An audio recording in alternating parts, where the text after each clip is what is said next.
Tokyo, 1971. The afternoon sun rested softly over a crowded public market near the heart of Tokyo. Vendors called out prices. Children weaved between stalls. The scent of grilled fish and incense drifted through the air. It was peaceful, the kind of ordinary day no one remembers. And in the middle of it all, a slim man in a simple dark jacket walked quietly through the crowd. No bodyguards, no cameras, no spotlight. Most people didn't recognize him. To them, he was just another visitor, calm, observant, almost invisible. But he wasn't invisible. He was Bruce Lee. He moved differently. Not arrogantly, not aggressively, just aware. Every step balanced, every glance measured. As if the noise around him couldn't touch whatever silence he carried inside. A few merchants whispered his name. Word had started spreading through Asia about the fast, philosophical fighter redefining martial arts. Some admired him, some doubted him. And one person had been waiting. Across the market, standing still like a statue carved from discipline, was a woman in traditional hakama. Her posture was straight, her gaze steady. At her side rested a sheathed katana. She wasn't smiling. She wasn't impressed. She had heard the rumors about the man who claimed hands could move faster than steel. As Bruce stepped forward, their paths aligned. The crowd kept moving, but she didn't. Her hand rested lightly on the sword's hilt. And in that quiet second, the peaceful afternoon shifted. Because she wasn't there to watch. She was there to challenge him. The market noise didn't stop, but something changed. It wasn't loud. It wasn't dramatic. It was subtle, like the moment before a storm when the air feels heavier. Even though the sky is still blue, the woman stepped forward. Up close, her presence felt different, disciplined, controlled. Her movements were economical, no wasted energy. The hakama she wore wasn't decorative. It was worn by someone who trained daily, someone who understood repetition, pain, and precision. A few older men nearby recognized her. She was known in certain circles, a respected kendo practitioner, trained under traditional masters. Not a performer, not a show fighter, a technician of the blade. And now she stood face to face with Bruce Lee. Bruce didn't square up. He didn't shift into a stance. He simply stopped walking. His eyes met hers, calm, curious, almost polite. For a long second, neither spoke. Then she said quietly, "I've heard you say the human body is stronger than any weapon." Her voice wasn't emotional. It was measured. Bruce gave a small smile. "I've said the body can adapt," he replied. "Weapons don't adapt." A few people nearby slowed down. A fruit vendor leaned slightly over his stall. Two teenagers stopped mid-laugh. The woman's fingers adjusted on the hilt of her sheathed katana. "You believe your hands are faster than steel." Bruce shrugged lightly. "I believe speed is not just about movement." The tension tightened. This wasn't an insult exchange. It was philosophical but sharp.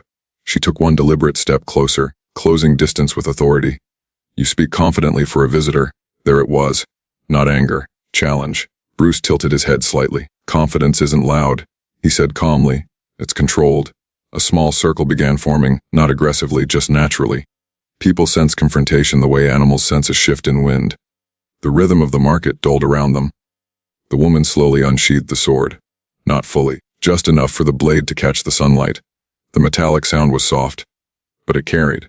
Conversations nearby faded. Bruce didn't flinch. He didn't step back. He didn't step forward. He just watched. His breathing remained steady, shoulders relaxed, hands loose at his sides. To an untrained eye, he looked exposed. To someone who understood combat, he looked ready. She studied him carefully. No visible tension. No ego, no fear. That unsettled her more than arrogance would have.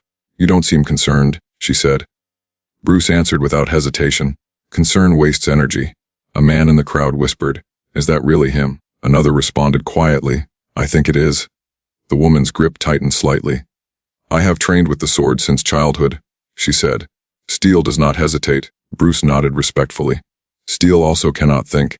The exchange was subtle, but it was escalating. Neither of them raised their voice. Neither insulted the other. But every word carried weight. She stepped back half a pace, not retreating, repositioning. Testing angles. Testing distance. Bruce noticed. Of course he noticed. He adjusted his footing just slightly, almost invisible. His lead foot angled, giving him mobility in every direction. Still no stance. Still no guard raised. The crowd now stood in a wide half circle. No one interfered, no one laughed. This wasn't street chaos. This was something else. The woman slowly pulled the blade farther from its sheath. Now the sword was fully visible. Polished. Deadly. Jas rippled through the watchers. Bruce finally moved, but not how anyone expected. He removed his jacket. folded it calmly, and handed it to a nearby vendor without breaking eye contact. "Hold this for a moment," he said politely. That small action shifted everything. It wasn't fear. It wasn't preparation for violence. It was preparation for clarity. The woman noticed the absence of panic. No shaking hands. No rushed breathing. Just presence. "You won't use a weapon?" she asked. Bruce shook his head slightly. "If I need one," he said quietly, "I've already lost." The words landed heavily. Her jaw tightened. To her, the sword was not aggression, it was discipline, tradition, honor. To dismiss it felt almost disrespectful. "You underestimate tradition," she said. Bruce's eyes softened. "No," he replied. "I just don't become trapped by it." Silence. The wind brushed lightly through hanging cloth banners overhead. Somewhere in the distance, a bell rang from a nearby temple. The world felt strangely paused. She shifted her stance. Left foot forward. Blade angled diagonally, perfect form. Bruce stepped slightly to his right, subtle, precise, aligning himself off the center line. The space between them now felt electric. No anger, no shouting, just two philosophies standing inches apart. She exhaled slowly. This was no longer curiosity. This was a test.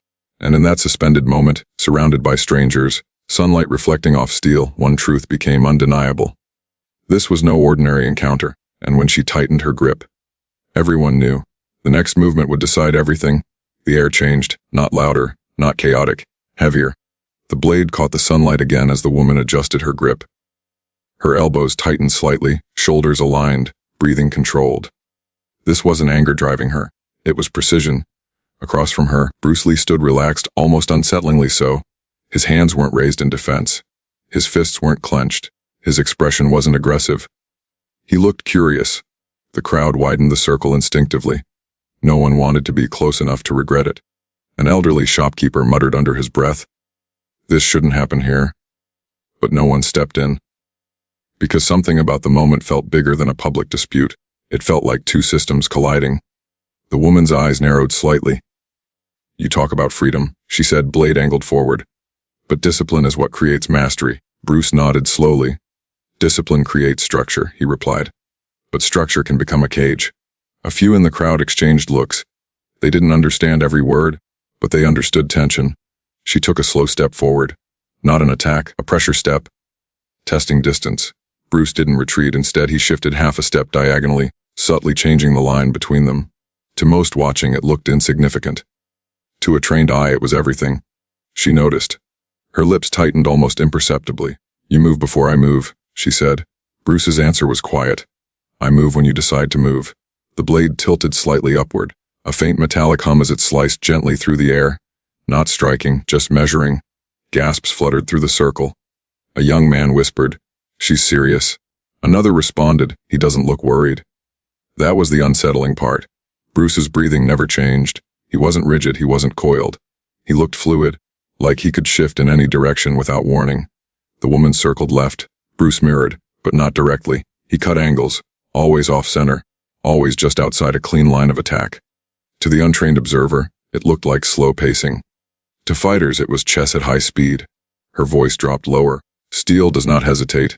Bruce answered instantly. "But steel commits." The words hung there, and then she tested him. A quick forward flick of the blade, not a full strike, but sharp enough to force a reaction. The crowd flinched. Bruce didn't. He leaned back just enough for the blade to pass inches from his chest. Not dramatically. Not rushed. Measured. Calculated. The movement was so small some people thought they imagined it. She pulled back immediately, resetting. Her eyes sharpened. He was reading her. Not reacting late. Reading her before movement completed. The tension escalated. She increased the pressure, stepping in faster now, blade cutting diagonally through air, controlled but aggressive. Bruce shifted inside the arc. Not back inside. A collective gasp rippled outward. He didn't touch the blade. He didn't need to. He stepped into the space she needed to generate power. Her strike lost force instantly. She retreated 2 steps to regain distance. Now there was no doubt. This wasn't theater. This was a test of systems. Her breathing deepened slightly, still disciplined, but heavier than before. "You refuse to respect the weapon," she said. Bruce shook his head. "I respect the person holding it." That unsettled her, because he wasn't dismissing her skill. He was targeting her intention. The crowd could feel it, the psychological shift.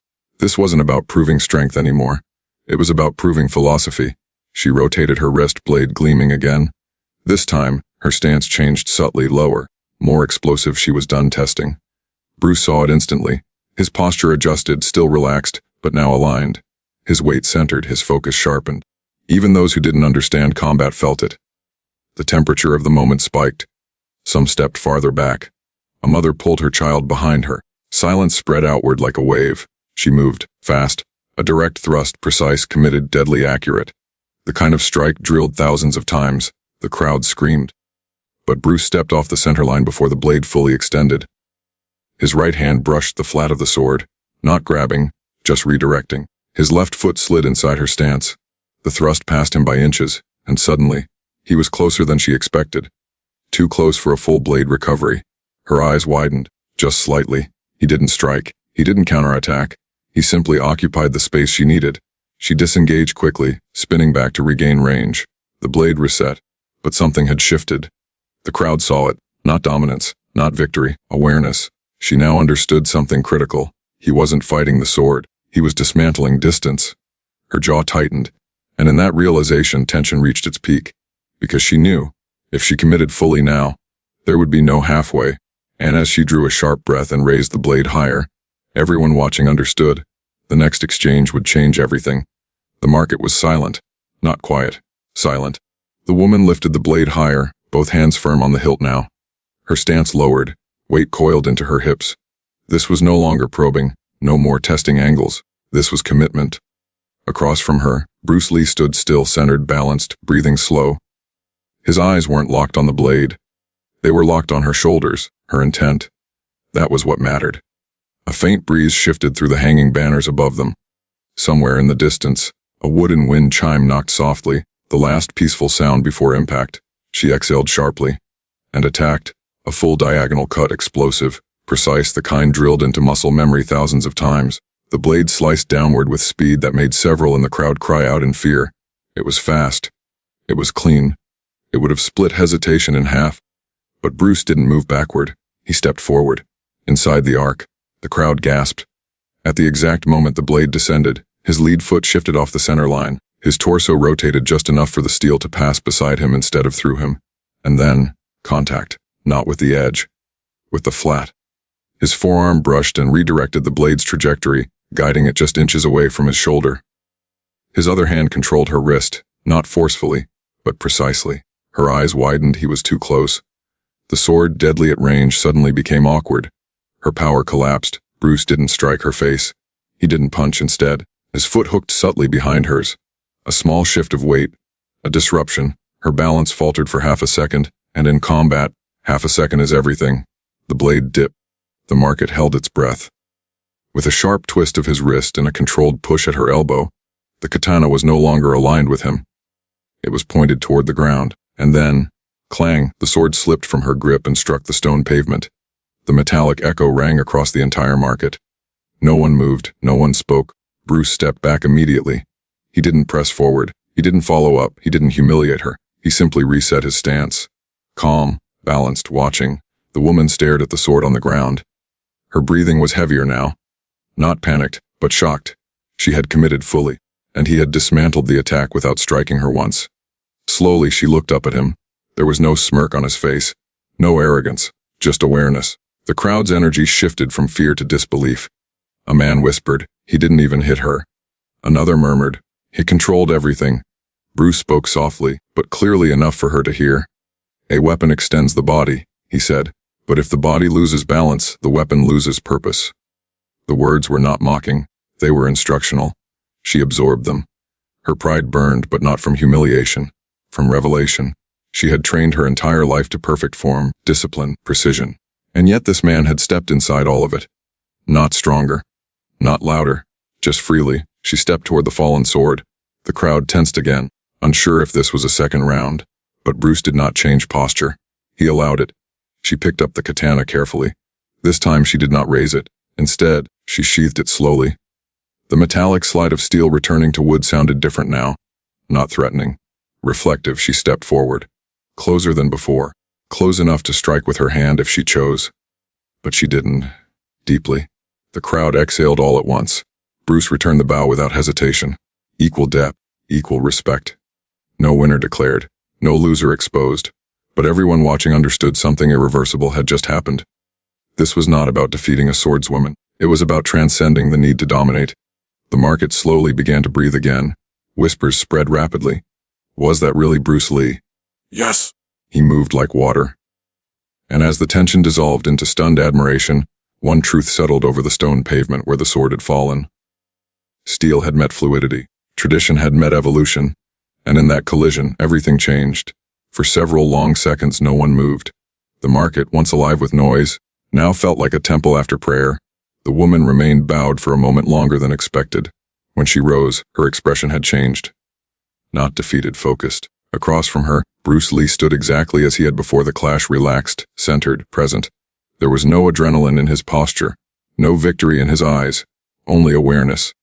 The crowd expected celebration. They expected dominance. Instead, they witnessed restraint.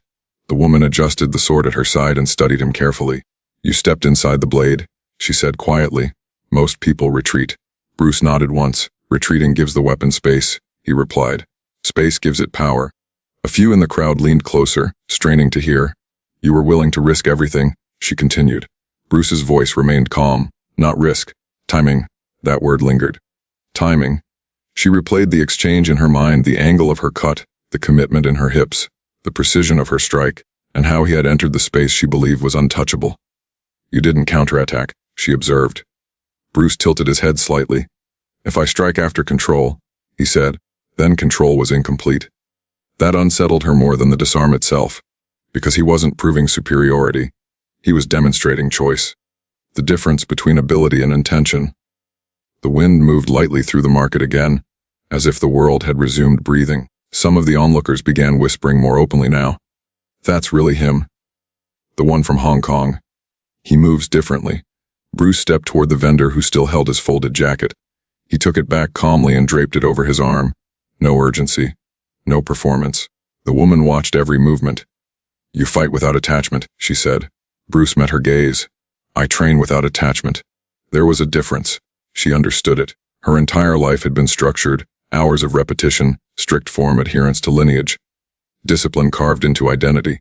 But this man moved like he belonged to no structure at all, and yet he was precise. Deadly precise. "You reject tradition," she said carefully. Bruce shook his head. "I reject limitation." A silence passed between them, not tense but thoughtful. Around them, the crowd had shifted from spectators to witnesses. They sensed this conversation mattered more than the clash. The woman's grip relaxed slightly on her sword. "You stepped inside because you weren't afraid," she said. Bruce's eyes sharpened, just slightly. "No," he corrected gently. "I stepped inside because I understood distance." Another pause, then he added, "Fear exists when we misjudge distance." That struck deeper than the disarm. She had relied on distance her entire life. Distance gave the blade authority. Distance created safety. But he had erased it in a single step. A young man in the crowd whispered, "Why didn't he finish it?" An older gentleman replied, "Because he didn't need to." Bruce looked around the circle briefly. His gaze wasn't proud. It was reflective. Then he turned back to her. "You are skilled," he said plainly. No sarcasm, no flattery. Fact, she held his eyes, searching for ego. There was none. "And you?" she replied, "fight without form." Bruce's lips curved faintly. "To use form," he said, "one must first be free of it." That sentence lingered in the air like incense. For the first time, the woman's posture softened, not physically weak, but mentally open. "You believe the weapon is not the power," she said. Bruce answered quietly, "The mind is the weapon." The crowd absorbed it. They had come for confrontation. They were witnessing philosophy. The woman slowly stepped closer, no aggression now, only inquiry. "If I attacked again," she asked, "would the outcome change?" Bruce considered her seriously. Yes. The crowd stiffened, her brow lifted slightly. "How?" "Because now," he said, "you would hesitate." That was the truth, and she knew it. Combat was not only speed, it was commitment, and doubt fractures commitment. She inhaled slowly, exhaled. Then she did something unexpected. She removed the sword entirely from her waist, held it in both hands, and presented it horizontally in front of her, not as surrender, but as offering. The crowd collectively froze. Bruce didn't reach for it. He didn't accept it. Instead, he gently pushed it back toward her. "A master keeps her tools," he said. Her eyes narrowed slightly. "Then what did you take from me?" she asked. Bruce's response was immediate. "Nothing." He paused. "You discovered it yourself. That was the mystery. He hadn't defeated her. He had revealed something. About space, about attachment, about control. The market began to slowly return to life around them. Cautious steps, quiet murmurs, distant vendors restarting conversations. But those who had witnessed it knew. This wasn't about a sword. It wasn't about pride. It was about understanding the difference between force and freedom. The woman secured the blade back at her side. She studied him one last time, and in her eyes was no longer challenge, but recognition, and as Bruce adjusted his jacket and prepared to walk away, the crowd realized something powerful. The real fight had never been physical, and the real lesson had just begun. The market slowly hummed back to life. Conversations resumed, but in hushed tones. Vendors exchanged puzzled glances. The tension that had held the square in a perfect silence was fading, but the memory of what had just occurred lingered like smoke. Bruce Lee adjusted his jacket over his arm, ready to continue his walk through the market, when a ripple ran through the crowd. People began whispering, pointing subtly at the far end of the street. A black sedan had appeared. Not one, but three, pulling smoothly to the curb. The engines were quiet, but the presence was unmistakable. Every head turned. Even the woman with the katana paused, noticing the arrival. From the back seat of the first vehicle, a tall man stepped out. A sharp suit and aura of authority, and eyes that scanned the crowd with precision. He didn't rush. He didn't shout. He simply walked toward the scene, purposeful but calm. The whispers grew louder. Who is that? Is this security? They're government vehicles. Bruce stopped walking. He recognized the movement immediately, the disciplined coordination of people trained to act without hesitation. Yet he didn't show surprise. Not in the slightest. The woman turned her attention to the new arrivals, her stance shifting slightly, alert but cautious. The sword at her side felt heavier now, like a reminder of her own discipline. The man in the suit approached Bruce. The crowd parted instinctively, giving space. No one interfered. It felt ritualistic, almost cinematic. When he reached Bruce, the man's expression softened. Not with familiarity, but with recognition. "Dad, are you okay?" The words hung in the air. The woman's eyes widened, and the market collectively froze. The quiet tension returned, thicker than before. Everyone realized this was no ordinary man who had just disarmed a master swordswoman. This was Bruce Lee, and now the stakes had escalated even further. Bruce looked at the man, calm and collected. "I'm fine," he said quietly. "Everything's under control." The tall man nodded, a mixture of relief and pride evident in his features. Behind him, agents began securing the perimeter, subtly moving through the market to ensure no disruptions. No one spoke. The atmosphere was tense but orderly. The woman lowered her gaze, taking in the full scope of what had just unfolded.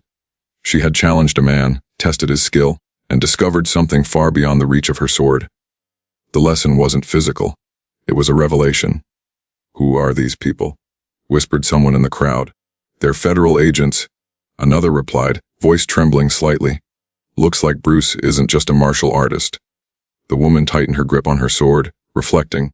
All her life she had believed strength came from discipline, from perfection of form, from wielding steel with authority. Yet here was a man, calm and composed, who didn't need weapons to command presence, who didn't raise a fist or shout to assert dominance. The tall man, now closer, glanced at her briefly.